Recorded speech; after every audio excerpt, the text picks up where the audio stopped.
How's it going, folks? Doing a little bit of a hunt for some lime to take home. I've got a couple of small ones on there. There's a nice one there. We've got some other nice ones around here as well. Coming on from, whoa, got caught up there. Coming on from a couple of flushes ago. We've got some more coming in. Oh, and look what's sitting right on top, blooming locust. So I'll have a look after him later. But yeah, I was hoping to find some mature limes on here, but I think I pilfered the last one the other day. So anyway, what I thought I'd do, folks, g'day, it's Rob by the way. I thought I'd give you a bit of a quick little update on a few things around the patch. To begin with, the aquaponics. We've been pinching the odd bit of leaf from the silver beet there, or chard, just to give you a bit of a look at how old she is. You know, it's one of those plants that just keeps on giving. She's been in for a number of months now. We just keep progressively harvesting her. I did take off a couple of leaves the other day that were mildew affected. Got a little bit of powdery mildew on them, but they don't look too bad at the moment. And as you can see, we have these little blighters back in the patch again. So some of our food is coming home with holes in it. There's another one just up in there. Over here we have been picking off a bit of the mushroom herb from the aquaponics, fishless aquaponics. That Egyptian spinach I haven't had yet. And yeah, I'm still yet to clean out the Okinawan spinach, so we've been taking the odd leaf off of there, and also the Owen Nock. I've been trying to thin it off around the back here because I want to do a clip around here in a couple of, probably about a week's time, and I'd like a nice green backdrop. As for the rest of the patch, well, there's a few things that are almost ready to harvest. Sorry folks, having a few issues with the DJI here. But yeah, a couple of other things that we will be harvesting very soon are these flat leaf parsley seeds. I've got a fair few coming on here, and I'll definitely be taking off a couple of heads just for ourselves and to share around with some friends too. Sorry if the it gets a little bit blowy, folks. Can't control the wind. Just worked out what was wrong with the camera too. I hadn't calibrated it, so it was leaning to one side a bit too much. I'll just show you up in here. I don't know if you can see these little fellas buzzing around. We've got a load of parasitic wasps stinging the magpie moth caterpillars that are feasting on the Okinawan spinach. The other week it was looking rather bare in there, and I think these guys have helped to finish off a load of the caterpillars because it's appearing to grow back rather thickly. And yeah, I think I'm going to have to come in here and do the clean out sooner rather than later because it's starting to encroach on the walkway again. Oh, and this is just a little volunteer pigeon pea that's popped up underneath the grow bed down there. Down the back, thought I'd give you a look at a few things. I think I showed them the other week. The black turmeric is looking spectacular. Some nice healthy leaves there. And around the other side we can get a better view of the sunshine chilies. Been taking a fair few fruit off of these guys lately, just to put in salads and top of steak and that sort of thing. And just next to it, when I turned up earlier today, I noticed there was a lot of ants over the front of the beehive here. I didn't pull the camera out. But what was going on was they were using that galangal stalk up the back, the flower stalk, to make their way onto the hive. So I quickly, snapped that over, and the ants seem to have disappeared. Oh, and I also used some strapping from the latest root pouch order, just to connect the hives back together again. I showed that to the supporters the other day. Thank you, supporters, for all the help you're giving us. Yeah, so that also reminds me, the root pouches, if you guys out in Australia are interested in some root pouches, there'll be a link up there that you can click on. I have all of them in stock bar one size that I'm picking up some more of tomorrow. But that's enough of that. Galangal flowers, I didn't see any seeds set on this lot. We've got a couple of seeds set on last year's flowers, but none on these so far, and I just bent over the other head, so may not get any on that yet. You folks who keep up with us on other social media may have seen the picture of the coffee.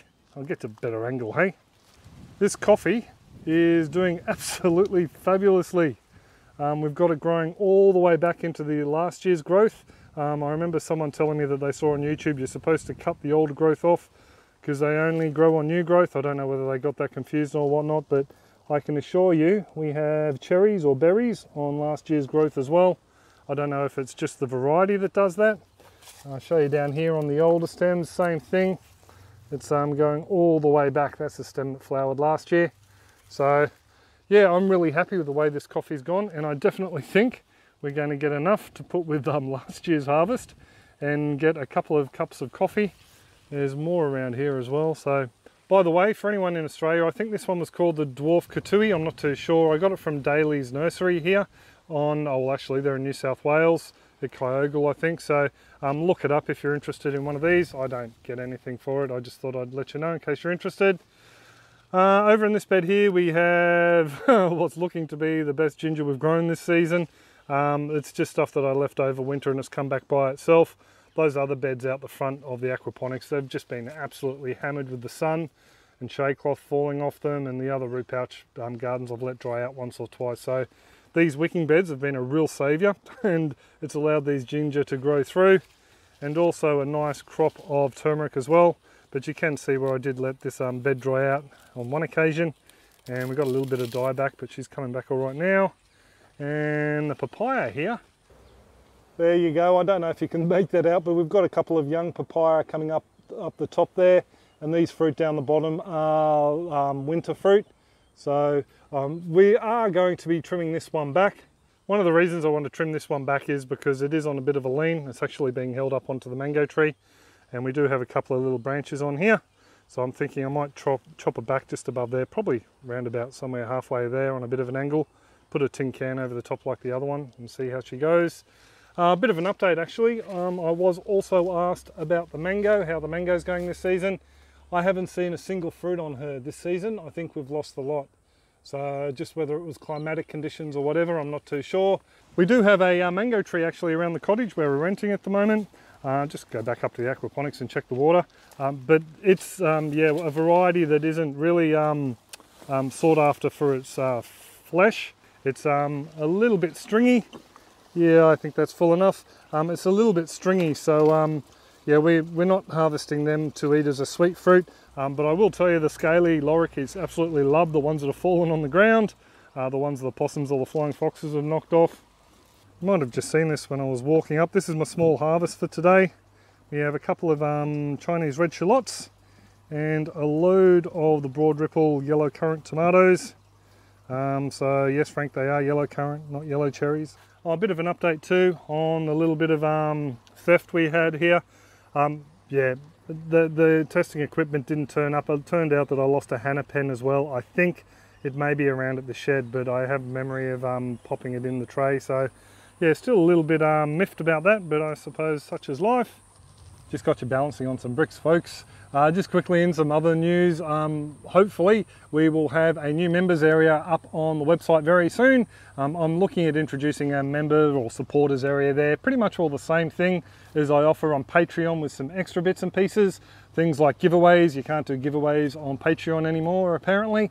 And also free memberships, something I have been able to offer on Patreon because, you know, I'd like to offer a few free memberships here and there, and also hosting content and some consulting work I'd like to do. So I'd like to have that in a members area, all off to one side and off of everyone else's website and just on somewhere that I'm responsible for. So that is coming soon. I'll be doing beta testing in the next couple of weeks with some Patreon members. So yeah, I'll let you guys know over on Patreon. Speaking of which, thank you very much to all you Patreon and YouTube subscribers out there. Really do appreciate the support you have been giving us over the last couple of years. Just getting ready to grab the phone here. Yeah, so thank you very much, folks. And as always, you can find the super contributors down in the description down below. It'd be great if you could go over to their websites and pages and show them some love. Other news, yeah, as I mentioned before, we got the root pouches in for sale, and we also have the laundry bottle openers made from timber, salvage from our laundry, and also the awesome Queensland nut busters. So links will be up there if you want to go and suss out our shop. I figure I might as well, I may have said it before, but get all that sort of stuff, website stuff sorted out now, and when we move back into the house I can hook into the aquaponics and the veggie patch and start doing a lot more content. So there you go. And also the, speaking of content, the renovation clip, that will be uploaded either before this one or just after this clip in the next couple of days. So there you go. So I think I'll just rescue the phone off the bricks just in case, but I should probably leave it there anyway, folks. I've rambled on long enough. I do hope you're all well and happy and that your aquaponics and your gardens are booming, and I suppose I will catch you next clip. Cheers, folks. Have a top one.